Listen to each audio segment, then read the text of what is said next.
Hi, and welcome back to On Track Tips. This is part 2 of Get On Track, Stay On Track. And we're helping your small business one expert at a time. And today our expert is Yifat Cohen. We already had her for a part 1. She has just so much information about Google Plus, strategy, tips, tricks, future, past. This girl is she's a font of incredible information. So we had to bring her back for part 2. So that's what this is, part 2. Get ready. Here we go. Yifat Cohen. And we're going to do a little bit differently this time, too. We're going to actually open up the film strip to some of our viewers so you can come in and live Q&A with Yifat. Exciting stuff here. Thank you, Yifat, for doing this for us. And for those of you that don't know Yifat, she's been featured on Mashable, Data Nation, and Rise to the Top, Diamonds in Your Backyard, Entrepreneur on Fire, and many more. Yifat Cohen, she's mastered Hangout technology, and she's pushed it to the limits. She's got some amazing clients like Officer of the Governor of Texas and Mashable and Versus, just to name a few. She's one of the very few non-Googlers who was asked by Google to present a Google product, which was Hangouts, at a Google Office event. She's flown all around the world to speak at Google Plus events. She is a highly respected keynote. She's a strategy coach. She does Google Plus coaching, Hangout, hosting. She teaches how to hang out, how to optimize G Plus, and how to use Google Plus for business. If you don't have Yifat Cohen circled yet, and you are a small business, circle her and do it now. And I mean it. All right. So she's got a whole bunch of other exciting stuff. I mean, she's a skydiving, paragliding, bungee jumping, 3-language speaking, knowledge-filled person. Thank you, Yifat, for coming on for round 2. My pleasure. Okay, and I want to remind everybody that this episode of this part 2 of Get On Track, Stay On Track, which is ontracktips.com. If you haven't, head on over to ontracktips.com. Look for the big red button and push that. That's going to get us into contact with each other. To those who were here for part 1, forgive me for the housekeeping that I have to do it 2 times around, but there's going to be a lot of people that might only see this show, so I want to make sure to be able to give them the same respect and attention and the same offer that wisersites.com gave to you the first time around. That offer is 1 year of hosting, and if you're on WordPress.com right now and you're struggling to get over to WordPress.org and you need some help, we'll do that for free. We're going to throw it into your free package, or we're going to throw it into your package. You just buy 1 year of hosting, and if you want, get your domain with us. That'd be great. But we'll help you make that migration. So now you can finally have your own self-hosted WordPress.com website, and you can unlock all those special features. Wisersites.com. Give me a call, 231-432-8177. In our first interview with Yifat, we talked about the next generation. We talked about where Google Plus was, we talked about where it is, and where it's going. But what we wanted to talk about was some real strategy, tactics, and tips. So this show is going to be dedicated to, we're going to give you some bullet points of information, just throw out some things that we like to use, and then in the comment stream, ask us to elaborate on whatever it is we're throwing out at you. So Yifat, why don't we start out with hashtag strategy? Can you give us some pointers about how to use hashtags for my small business or my Google Plus page to help to build an audience on Google Plus? Okay, so there are a few, I'm debating how deep to go with this. So as a business, it's much easier than as an individual, because as a business, you know specifically what you're about. Let's say you're a bakery, and then you have competitors, and then you have like healthy recipes and cakes and I don't know, chocolate. So you can use hashtags to create your circles and basically create, let's say, healthy recipes, and that's your circle. And then you search in Google Plus in search for that hashtag. Everyone who's talking about that, you can move them to that circle and then start engaging specifically with that circle on that topic. And you're searching by hashtags because those who use the hashtags already know how to use them, and they are using it because this is what's interesting to them. So that's strategy number 1. The other one is let's capitalize on what Google knows about us. Like Google is really learning how to understand intent and conversation and the relationship between words, right? So we've seen that if we upload a picture of, let's say, the Eiffel Tower, and we're not tagging it at all, just uploading the picture, Google knows it's the Eiffel Tower, and it's going to automatically put a hashtag to it, right? So Google is starting to learn what you're about through the posts that you're creating, through your conversations, through everything else. When you share specific content, don't fill it up with a bunch of hashtags. Fill it up with 2 or just 1, and then see what Google thinks the next hashtag should be. So basically what you're doing, you're learning how Google is learning you, what Google thinks about you. And if it starts putting unrelated hashtags, then you know that you're off track. You need to click the red button and get on track and change your strategy a little bit. So 2 of those. Another one is one that I'm talking about. It's not the hashtags though. It's more how to get yourself to the news. So let's get questions about hashtags and then move to the other one. I'm going to throw out another one that I see all the time, Yifat, and tell me if you agree with this one or not. But I see people using hashtags all the time. What was that? Justin Timberlake and who's the late night show host? This is how bad I am with pop culture. But who, you know, the skit that was hashtag. You know what I mean? Yeah. It trended for a long time. It was a funny. What's the name of that guy? Tell me in the comments. Tell me who that guy is. It's in the comments. Jimmy Fallon. Thank you, Jake. Jimmy Fallon. Okay, anyway, so I see people doing this all the time. They'll put up hashtag I'm talking with Yifat, or hashtag my shoes are blue. You know, but listen, for a small business owner, how is that really going to benefit you? Like, doesn't it make more sense to, I mean, that's cute and funny for like branding or for communication, but in terms of actually hoping to get found, I mean, isn't it better to use a hashtag that's going to be, I like to use fewer hashtags, and I like to grab a hashtag or 2 that is really going to find me. Like, for me, I use HOA, I use small business management, I use my own hashtag, which is on track tips. I make sure that it's a hashtag that somebody else isn't going to grab, so that when somebody goes on track tips, they're going to find me and find my stuff and find that. What do you think about some of that, Yifat? So you brought up something really interesting. And that shows that you really understand hashtags and most people don't, because hashtags, what is the point of using hashtags?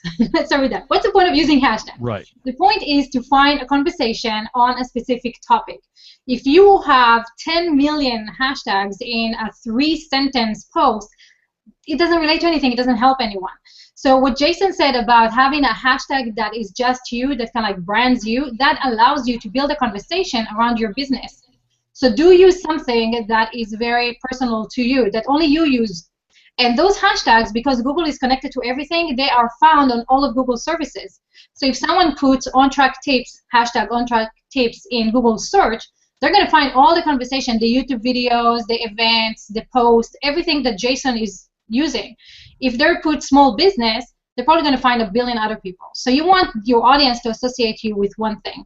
But that being said, you can, let's call it hashtag hijack, where you are hijacking relevant hashtags that are popular that day, right, and bringing people into your conversation. So let's say something is trending, Father's Day, and you have an honest, sincere, good way to connect Father's Day with your topic, then using a really used hashtag at that day with your content is a great way to get new people to your content. But if you're using Father's Day and you're sharing a picture of pineapple, then people either just block you or start treating you as a spammer, which is not what you want. So again, back to relevancy and honesty and real engagement. And then let's just let's explain to somebody how you now use a hashtag in the search. Can you pull up? Are you willing to do a screen share? Yeah, if you're, or I can do it, but I'd rather you demo it. Just show us if you can, real quickly, what that hashtag. And while you're setting that up, I mean, do you put quotes around it? Do you not put quotes around it? Do you just put it? I don't know. Just pull up something and give us a little demo. But while you're doing that, Yifat, I want to also welcome some of the panel people that are on our panel right now. I see. I'm going to unmute you guys, or unmute yourselves if I've muted you, and introduce yourselves one at a time. Say hi. My name is such and such, and thank you for having me here. And we'll get back to your questions a little later. Diane, let's start with you. Oh, okay, thank you. My name is Diane Pero, and I have a motorcycle parts business, and I'm learning a lot from Yifat, and I watched you the other day, too, in a hangout, and I'm in the absorbing everything I can mode right now. Oh, fantastic. Great to have you, Diane. And next we have Aileen. Hi there, my name is Elaine Marsden from the UK, and I've got a Hangout show, and I'm just debating on using a hashtag for it. So my question will be along those lines later. But thank you for having me. Well, thanks for joining us. And Jake, I think I unmuted you. I think I muted you, so you got to go up and unmute yourself up at the very top, and then And then while Jake's trying to figure out how to unmute himself, guys, if anybody else wants to come onto this film strip, we got room for a few more people. So why don't you go ahead and just type in, invite me, or you know what I'm going to do? I'm just going to open it up. I'm just going to do something I never, ever do. But go ahead and join us. Here's the link. First come, first serve. There's the link in the chat. But come in and come in muted, please. And please respect the conversation that's happening. Okay, Yifat, are you ready to go? I am. Let's do it. I'm going to blue box Yifat, and she's going to give us a hashtag demo from Yifat Cohen. Okay, so let's first look at the explore side of things. So when you go to your homepage, you're going to see on the top, you're going to see all your circles, and then on the side it's going to say explore. You can explore a few things here. You can explore like really high-level hashtags that contain a bunch of things in them, or you can explore what's hot. Now, it's important to say about what's hot that it's what's hot and recommended, so it's very selective to you. The people that I'm following and their extended circles will make these posts pop up in my what's hot thing. The reason why looking at what's hot is a great thing is because you can start building conversations around topics that are interesting to you that other people are having conversations about. So for example, this is about Google+, this is on my topic. I can start engaging here and meet other people who are interested in this topic, even though I might not be following Danielle, which I'm not.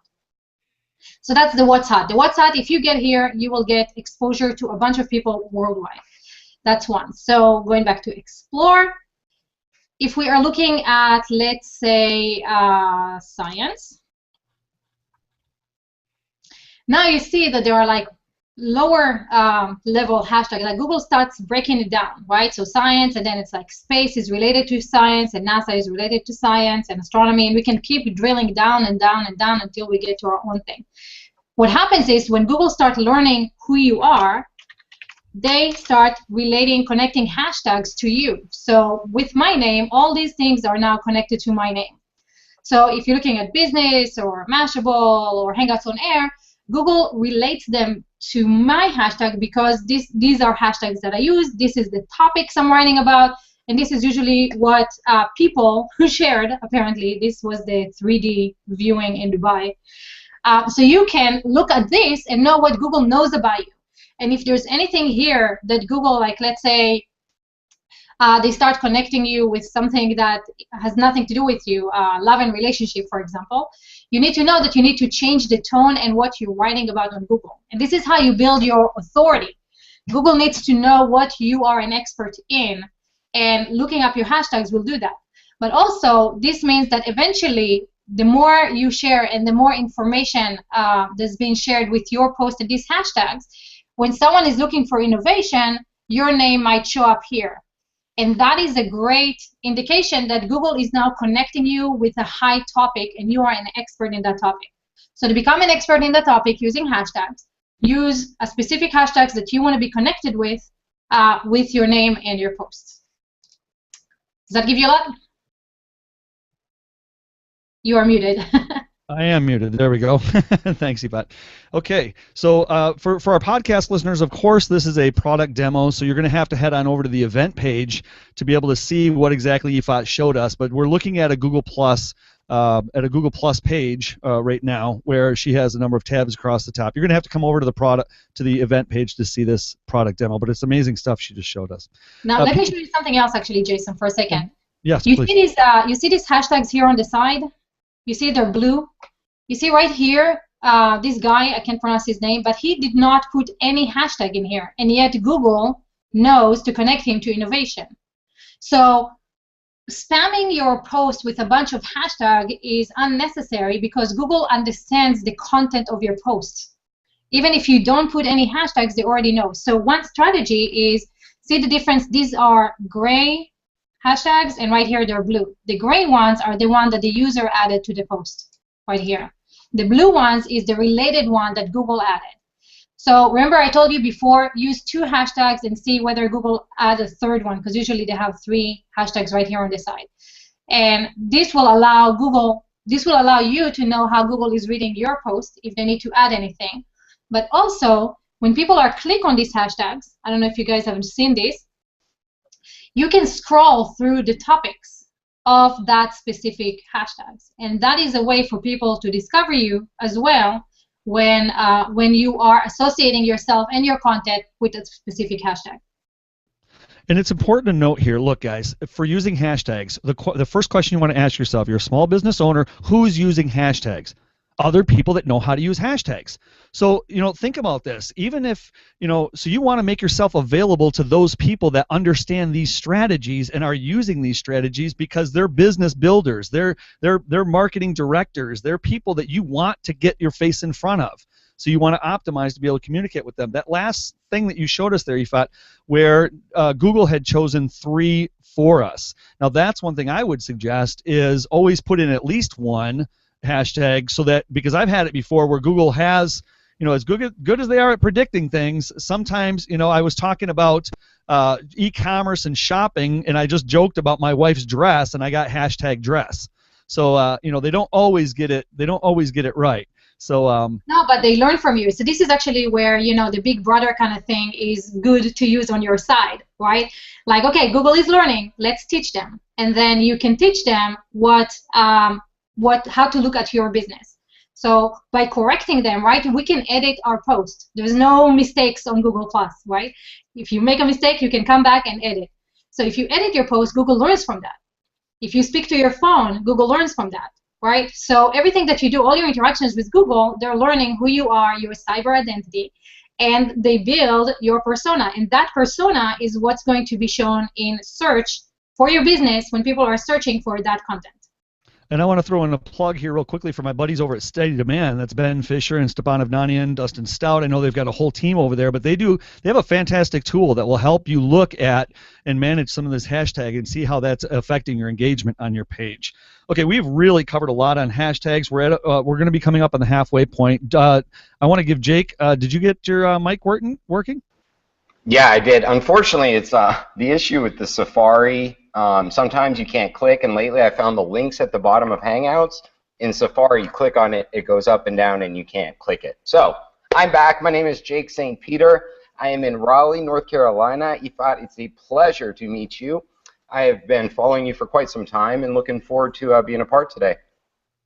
Awesome, thanks. Nice But I've got to say, I've been following along the whole entire time, and I'm like clicking and looking. I was like, oh, blue and gray. Never noticed that before. And so I've been following along, and it's fascinating. Great stuff, Yifat. Thank you.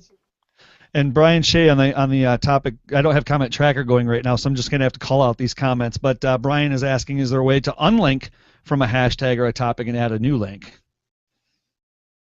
Not sure I understand the question. Yeah, so then let me answer that, Brian. What I think, so the illustration I gave where a dress appeared, then yes, you can wave over that blue and there'll be a little X there, and I can actually delete the hashtag, and I can choose which hashtags, and I can say do not show. Go back and give us your screen if you would again, Yifat, so we can illustrate that for him real quickly. But you can actually click on that and close off. Here, let me blue box you so we can see that. But you can, on that hashtag, yeah, you can. There's an X there, and you can just delete that, and then there'll be somebody else. So on the blue ones, if Google gives you one that you don't want, then you can just delete that one and then add a new one that you do want. And I don't know how it appears in the gray or the blue, but I hope that answers your question, Brian. Yifat, anything to add? No, perfect. Okay. So let's move on here. We had a bunch of other tips. I think that definitely covers hashtags. So another question I wanted to ask. Elaine has a great one, which is a lot of people are asking it. Yeah, she's right here in the chat. She's asking, should you register a hashtag? Are you talking about? Hang on, I'm so sorry. Are you talking about the Elaine that's in the show with us right now? Yes. Well, then Elaine, unmute yourself and ask your question. Okay. Well, I've got a question about whether you should register a hashtag. I mean, Jason, your hashtag on track tips, wonderful. Have you registered it? There is a website you can register these hashtags. Is there any point in doing that, I wonder? I would ask everybody, I would love to hear what people say, because my initial response, like, what for? You want people to be using your hashtag. Right? It's not like, oh, it's mine. Nobody else uses it. It's mine. No, you want them to use it. The more they use it, the better. So, and is anyone ever going to be like, who owns that hashtag? And then there's going to be hashtag wars. I see it as an unnecessary step. maybe it's being a bit too precious about it, and perhaps, you know, I don't know, it's a bit like registering any patent, you know, just so that you feel like you've got it and then you move on. If I start using on-track tips hashtags, right, will that start building me? Like, am I going to use Jason's hashtag to compete with him? No, and in fact, Yifat, I want you to start using my hashtag. As often as you, in fact, every single Yifat Cohen post for the next month has my full permission to use the hashtag OnTrackTips. You know, because the other thing, Elaine, you know what? Who's Google, again, Google Predictive, who's the authority? Google knows whose that is, right? And so when I pull up my hashtag and I search hashtags, I'm going to get a little bit different result than Yifat's going to get, right? And so the people that are circling me and following me and know me, you know, are going to get my results a little bit more than, say, her result. Not to get into the whole algorithm of it, but again, it goes down to predictive search and authority. And if it's your hashtag and you're the authority on it, Google knows that, and they'll make sure to, you know, pass that authority over to you or give you credit for that. One less thing to worry about. Thank you. Alrighty. So let's move on over to I've got a bunch of unrelated questions here from the other show, but we were talking on the other show about where Google is, where it's going, and what the future is. We were talking about shoppable Hangouts, and we just barely touched on lead capture. Yifat, do you have any tools or any plugins or any way that you know of that Hang On Air producers can start to use to do lead captures in their marketing, especially small business owners who are going to be hosting HOA shows to build an audience? So I use Hangouts differently. I always post them on my own site. I don't even play them in the event. And I use the event to drive traffic to my site. And the reason why I do that is, A, Google cannot take down my site. They can, you know, suspend my event, and then everything is gone. And they've done it twice for some reason, and I don't trust them anymore. So I drive all traffic to my website, and on my website, I can say, hey, if you want to watch this Hangout, you know, here's an opt-in page, log in, it's free, and you will be automatically redirected to my page. Now, again, it goes back to the strategy, Jason. We are talking about, we're still thinking marketing, right? And I want to move from the marketing to the engagement. So if we're going to put a bunch of hurdles in people's way, right, to get to see our content, to interact with us, to comment and build relationship, then they just won't. It's too much, right? We're like junkies here, immediate gratification. I want to see it now. So instead of that, take all the people who RSVP'd yes to your event, add them to a circle, send them all a message and say, hey, you guys, you said yes. Have you watched it? Do you want me to put you in a notification circle? And would you like to get something else? Like, would you like to get my book or my recipe or something else? And then you send them to your site. But I think we need to figure out new ways, new strategies, instead of just marketing and pushing, pulling and engaging. So remember Gary Vaynerchuk book, Jab, Jab, Jab, Right Hook? So social media, jabbing, jabbing, jabbing, jabbing, right? And eventually take them back to your site. I know it's not what small business is used to be doing, but I would really encourage you to move away from marketing and into the engagement and the conversation. It's harder, it's longer, more investment. Well, then that's a great segue into the next topic, because I've had guys like Brian Carter on the show, who's a very big Facebook ad advocate. That's his entire business. I had Alex Haug on the show from Blitzmetric, and of course, Blitzmetric is that's who Mari Smith goes to when she has questions about Facebook ads. Okay, so these guys know what they're talking about. The point is there's always this discussion between Facebook and Google Plus and ads and driving traffic, and you said engagement. Well, we know that over here on Google Plus, what drives real traffic is that engagement. But these big businesses, they're like, we don't have time for that. I want to just buy a bunch of ad space. I want to just inundate I just want to splash it out there as fast and as hard and as much as I can. And, you know, through what, I don't know, the law of, I don't know what you call it, statistics or whatever that would be, you know, that's how they're going to get their clients. So it's a longer play, but that engagement level certainly is higher. So to that question, ads, Google, thoughts? Question mark, exclamation point. Actually, so to show you that big companies are moving towards what I call emotional SEO is Dove, and Always lately, Always model Dove. But remember all the Dove commercials that are more this is the father and how interacting with the woman, or how women see themselves. Do you remember those? Oh yeah.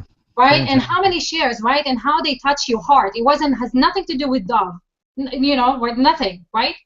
It's all about the way we see ourselves, the way we interact with each other, the relationship, what a father means to his son, all that stuff. And now Always did Hit Like a Girl. So companies are starting to model what Dove is doing, because that relationship, not selling, people are now more, relating to that. So let's say you have CNN, right? And this is during our dinner table, and we are yelling at the TV and like calling them names and, hating everything they say there. And then we have Dan McDermott that does political shows as well on Hangouts, but instead of yelling at the TV, now we are talking to him on a Hangout, on our TV, during dinner time, right? And we are heard, we are listened to, we get the respect and, the conversation that we want around the dinner time. And that happens with thousands of people online, right, while you're doing it on your TV. So why would someone tune into your business on Hangouts? Because Hangouts are going to get to the TV. They're already there with the big screen and Google TV and all that stuff, right? And all the boxes that exist. So Hangouts are coming to your TV. You are able to communicate with them from your mobile devices, right? So you can watch it on the TV and chat and comment, or hang out from your mobile device with everybody.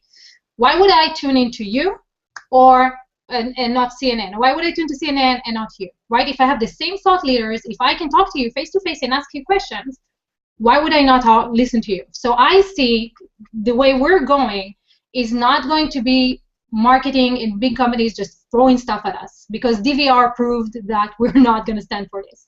So what's going to happen is that people like you, Jason, are creating their niche. And I know what's today, Monday at noon Central Time, while I'm having lunch, I can be hanging out with Jason and be heard and have my questions answered and participate. And then you'll build an audience that will be greater than CNN. And the biggest proof is Sarah Hill, right? She started as a TV, moved from TV to Hangouts. And she's not the only one. So why would you keep marketing? I don't know. Okay, so let me come back to the question. I got to cut you off because we're only got a couple more minutes here, and I want to get to some of our panelists. Answer. Yes. Will Google have ads? Nope. And they already showed you that they don't need to put ads in Google+. You will be paying to put your conversations on search. So why would they bring ads into Fantastic. search? Hey, I want to give our Jake or Diane, either of you want to ask a question from Yifat? I don't know if I don't necessarily have a question. I do want to quickly touch on the ability that, I have a theory that we are approaching quicker and quicker to becoming real time with life. So previously, or even now, we're broadcasting, but we're broadcasting at what? A slight delay right now, even 2 or 3 seconds, and then it, renders and then uploads. But with Google Fiber coming, or any other fiber type option, at 100 down, 100 up, we will be able to be literally walking around live time, pushing and reading live time. So I think we're quickly closing down on that gap to where all of a sudden it's going to be like right now is up there as well. So it's fascinating and it's exciting, and that's why I keep telling all of our clients, Google Plus, get on there. No other way within a couple of months will you meet the top people in your industry, and you will be exchanging with them. So yes, rock on. Excellent. A question, Diane? No, I'm still listening. I'm just trying to put this all together. Everybody's buying smart TVs today, and how this is all going to work together. It's going to be all intertwined. It's kind of interesting. Yeah. The technology changes. Real quick, Diane, and I noticed the comments here in the Google TV and Chromecast are just two interfaces that sit in front of your current televisions. They're both very small. People misunderstand that Google TV is a paid service or that it is a television. It's nothing more than an interface to where you can either pull your media from or push it to. Meaning they have an interface to where you can go to Google and you can see your history. So say you were on your phone at the park watching a video, you can come home and just go on YouTube and jump back right to where you were. And then the other one, Chromecast, I've used it. They're getting there. But no, I would recommend Google or Apple TV. But it's just it's an interface device that sits on the front, and then you can push anything you want to it. Oh, thank you. Mm-hmm. Yifat, I'm going to have another question. I think we're going to go over our 30 minutes. This might not be, I might have to chop and snip this anyway for our podcast listeners. So I'm okay with going a little bit late. Folks, this was just thrown at you. So if you want to stick around, stick around. If you want to take off, take off. But I do, I want to thank everybody that did show up. But I've got too many more questions. Yifat, you just tell me, Jason, stop. Leave me alone. I got to get the work done. All right? And I'll respect that. Barely. Okay. Another one I wanted to ask you about. Let's go to opt-ins again. I'm coming back to the marketing. You hit me over the head with this, so my questions were prepared along that vein, and now I got to go and completely rethink my whole every Yifat strategy now. All right, opt-ins, lead captures. For this show, for example, I've got a disclaimer on my events on the sidebar that says everybody that says yes to this event or leaves a positive comment, I'm going to add you to a circle, and I'm going to invite you to another event down the line. If you don't want to be a part of this, then let me know, and you won't get sent that invite. What do you think about using circles as an opt-in strategy? Do you have any tips or tactics or suggestions on how to use circles for opt-in, opt-out? Yes, I do use it. Okay, so and I like what you're doing with asking people permission. So the best way to do it as a business is create a little piece of content, let's say a video or something, where you are giving value back. So my students, Crystal and Artemis, are doing a great job with it, where if someone follows them, they say, hey, thanks so much for following us. Here is a great tip of how to juice something. They are juice experts. And if you want more, here's some more. Now, they get tons of great responses, and that one valuable content that they give them, gets more views on YouTube, right? Gets more shared, positions them better, and shows their customers that they care about them. They give, they gem, right? And then when they say, hey, do you want more? They send them to a lead page that says, grab my PDF, and they built like a mailing list of thousands of people from that. So strategy: if someone follows you, ask them, give them something. Tell them that you're putting them in a notification circle. Ask them if it's okay to be in a notification circle, because that's kind of like the double opt-in. And then start communicating with them on that topic that they said they want to be notified on. The only challenge with that, Jason, is Google is the only platform that I know that first suspends you and then asks questions. So what happens if your entire Google marketing, your entire business marketing is tied into Google, and you're doing everything with circles and your events and YouTube and all that stuff, and now you're suspended? There goes your picture backups, there goes your content, there goes your blog post, there goes everything. So I think that circles are a great strategy, but they're not the end-all be-all. You should use that to build your mailing list that is sitting on your server, not on Google server. Maybe when you pay them, they're nicer. I don't know. but again, don't put all your eggs in the Google basket. Well, it's interesting you say that. I mean, G plus go to gal, right? Well, it's interesting you say that too, because Google is now launching domains now and hosting, and of course they've got Google Apps for our host our email over there as well. And okay. Talk about the that also send an email button, the dreaded also send an email checkbox button that shows up when you add a circle. That you hear a lot of marketers say it's really great over here because now I can send a direct message to all these people in my circle. Well, of course, the Plus community says it's absolute taboo. Absolutely never use it under any circumstance. Where do you stand? Never use it. As a marketer, maybe use it. What are your thoughts? Use it as a double opt-in. So you have the circles are not set in stone. You can put someone in more than one circle. You can move them for circles. You can move them completely and never follow them again. So you can add all the people who came to your show, for example, into a circle, and then ask them, hey, do you guys want more of this? Those who say yes, move to a notification circle.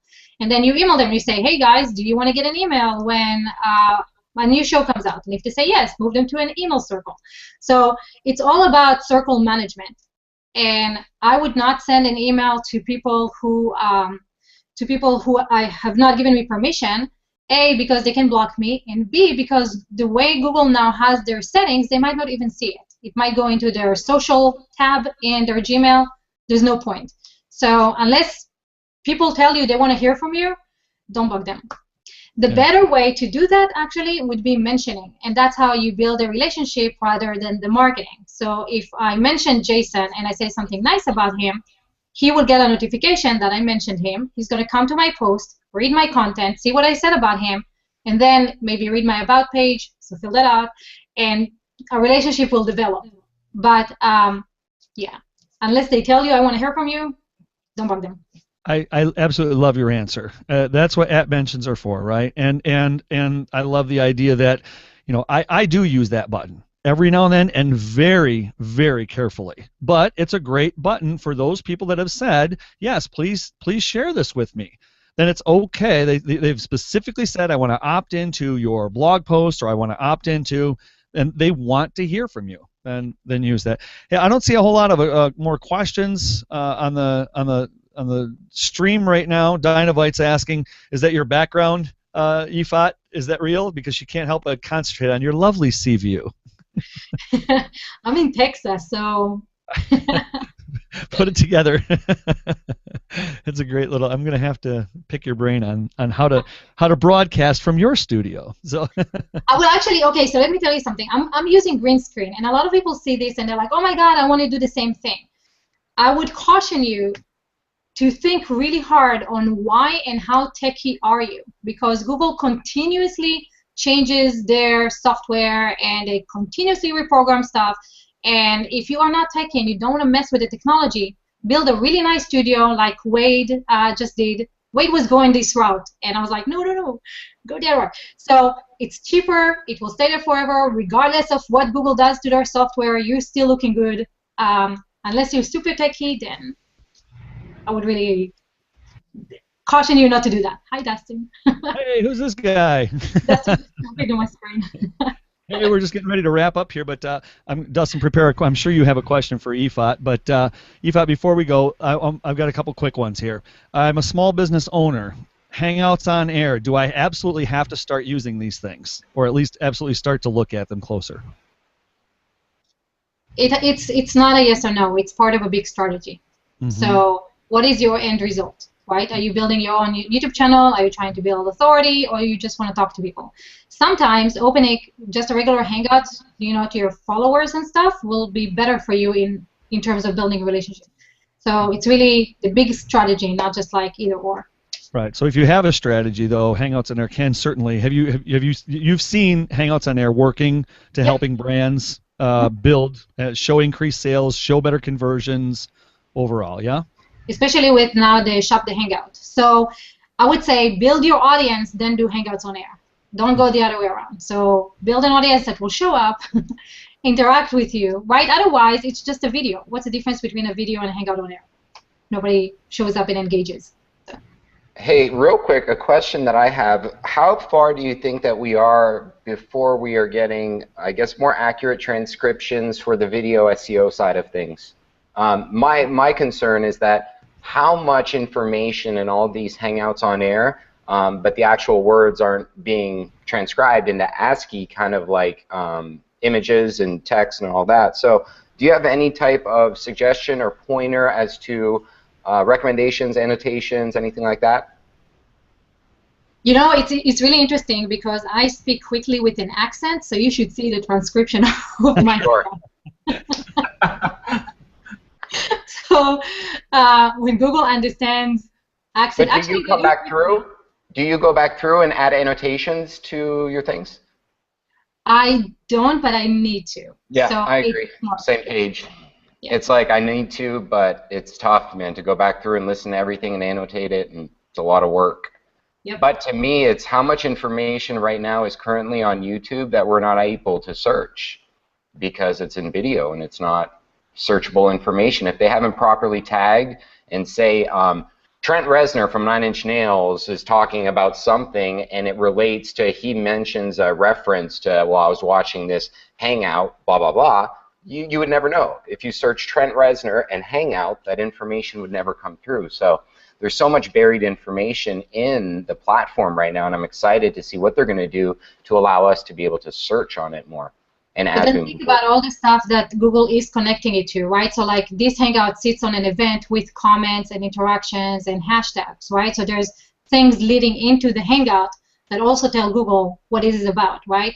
They also know who the people in the Hangouts are and what we are about. So that kind of gives an insight. So the more everything kind of works together, right? Engagement. How many people share? When they share, what do they say? You know, when the comments in the YouTube, like if you put your comments on your site and on YouTube and in Google+, then it kind of gives Google the knowledge graph that they need in order to give you the videos you want. And actually, you see that, right, in the recommendations on YouTube. When YouTube starts recommending stuff to you, you know, that even if you haven't optimized something and someone that you're following and have engaged with uploads a video, shares a Hangout, you'll get a notification. So. Yeah. And you know, the transcriptions that are auto-generated from YouTube are editable, so you can very easily have a VA go in there, and that's one of the pieces of the process map from Repurpose.pro that we're launching, that we show people how to go in there and change that, because you're absolutely right, Jake, that those are important. Hey, I want to get Dustin's question in here, and I'm going to have to let this audience go. I think this thing can go on and on forever. But Dustin, hi, what's up? Hi. I don't know. I didn't really have a question. I just thought it was really cool because Yifat is awesome, and I follow everything that she does twice because I follow both her and her page. Thank you. So okay, I guess I do have a question. Your number one piece of advice for someone like me, who just started a brand new channel, just revised my entire YouTube strategy, which there really wasn't one before, but now I have a solid YouTube strategy. And I'm going to go at it pretty aggressively this week. What's your number one thing you would tell someone to keep front of mind when they're starting a brand new YouTube channel strategy?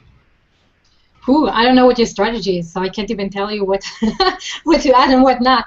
But the only one is that the best one is that it's connected to Google+, right? Which you know. So all your subscribers from YouTube, you can build a relationship with them from Google+, and kind of like increase your subscribers and your followers by working the two together. You know that, so that's on you. What else might be new? What might be new? I'm sure, are you repurposing your Hangouts? Are you doing any of that? The overall strategy is to build a YouTube presence, because I feel like there's a video portion of my audience I haven't been capturing. So it'll be a lot of repurposing old content, turning it into video content, as well as the written content that's done very well. And so repurposing that, but also creating eventually a Hangout on Air show that I think will be something very new and innovative in the space. High five, me too. I'm going to I'll tell you one thing, that if there was one thing that I would do in your position, Dustin, which is one thing, that is make sure that you check the little box. There's a place where you can have your hover card that will allow, and it'll show up in the top right corner. You can see, if you watch the screen right now, you'll see where anybody watching right now, in fact, everybody that's listening to the call, hover your mouse over the live stream up in the top right-hand corner. Do you see my little face? Push that and see what happens. Yeah. I've got that activated. I'm just kidding. You got that. I think I found that about a month and a half ago, as I was starting to revise the strategy. I noticed it on one of Mia Voss's videos. I was like, whoa, I didn't know you could do that. Yeah. Yeah, that's a great name. How do you do it, Jason? Because I noticed it, like, I told somebody, I was like, somehow in the past 2 weeks, I've noticed, like, these boxes on the top right that say subscribe. How are you putting that in? Yeah, you go to your YouTube channel manager. I don't know if I can demo this on the fly like this, but go to your YouTube demo manager, and it's under, or go to YouTube, go to Video Manager. Let me see if I can show you this real quickly. But I think we're going over, but we can pick it up after if you want. No big deal. Yeah. L. Williams gave a really important comment. Download all your HOAs. That is super important. So don't keep them just on YouTube, but download them and have a backup of your Hangouts, because, again, guilty until proven innocent. Yeah. Hey, I am. I'll show you that. I'll show you that later, Jake. And anybody else that wants to hear about that, maybe I'll do a little post or a quick tutorial on that. I just don't have the time right now. But I want to wrap this up. I like to keep my shows to about a half an hour, and we've definitely gone over that. We had Yifat here for a half an hour to start. Now we've got her again. So I want to thank everybody that popped into the film strip. I want to thank everybody that had all the comments. And again, we're listening to Get on Track, Stay on Track, and we're helping your small business one expert at a time, and a huge, huge thanks to Yifat Cohen for giving us just so much content today. She's basically written my blog for the next month, so I mean, thank you. You got tons of content there. Yifat, if anybody that's on the show that's just tuning in now, where do we want them to connect you, find you, and get more Yifat? The link that I gave you for my G+, 3 Google Plus strategies, guys. Send them over there. Download a great report with strategies and hangouts and all that stuff, and then we'll be in touch. Excellent. Yifat Cohen, the G+ go-to gal, right here on Get on Track, Stay on Track. And we're going to say goodbye to all of our panelists, and especially Yifat. We'll see you around next time, everybody. Bye, bye, bye. Thanks for sticking around. Bye, thank you.